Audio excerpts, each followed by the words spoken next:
We're now going to turn to Syncopated Loop number 2. This is on page 5 of your book.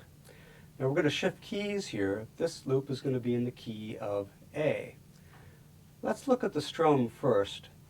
It's pretty much the same as loop 1, except the first beat of every measure is going to be played now as a down-up in eighth notes. And again, if you look at your tab, you'll see those down-up strum markings in the tab just below the eighth notes. So let's listen to this on an A chord. Our new strum is ready and down, up, down, up, down, up, down, up, down, up, down, up. Now notice we're still not strumming on the third beat.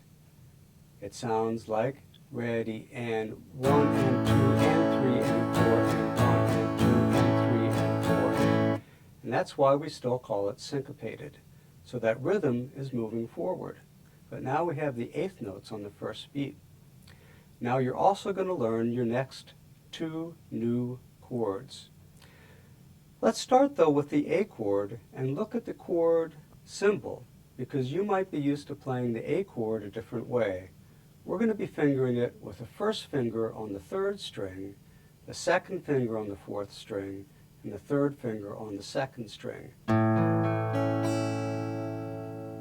It kind of looks like a little triangle, and this is helpful when we're going to be switching to some of the new chords. Now, the chord in the second measure is an A sus4. Just as we added a suspension to the E chord in the first loop, we're going to do the same thing with the A chord. If you look at your chord diagram and your tablature, you'll see this is played. We're adding a pinky on the second string, third fret. So we have the A chord and the A sus4 chord. That's going to be on the second measure. Third measure is back to an A chord, but the fourth measure is now an A suspended 2. What we're doing is basically just lifting the third finger up, so you now only have two fingers on the guitar with that second B string open, as is indicated in the chord diagram. It sounds like this.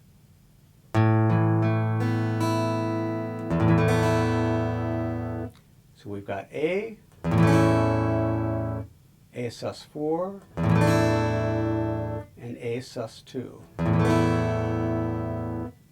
Now when we combine that new syncopated rhythm with these nice chord changes, you get a really interesting sounding loop. So here's the whole loop. Ready and.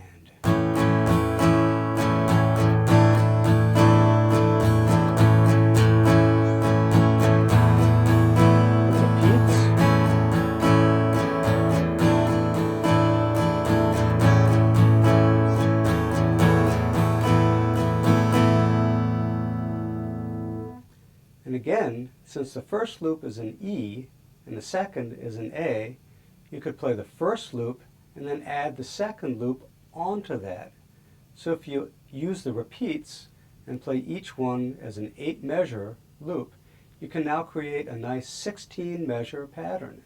And again, I encourage you to take these loops, cut and paste them however you like, and again, you could use this to accompany a child playing an instrument, or moving, or perhaps vocalizing, or you want to use these to start creating backgrounds for songs, etc. Please use these in your own creative ways. And that's Syncopated Loop number 2.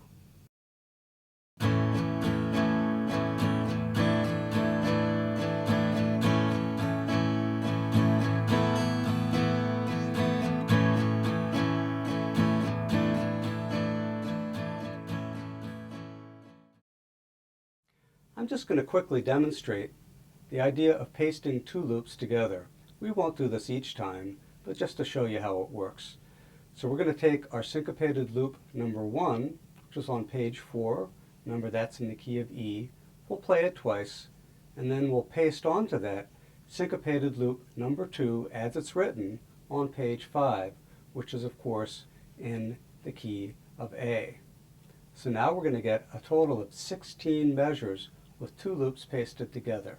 Here's how that sounds. Ready and...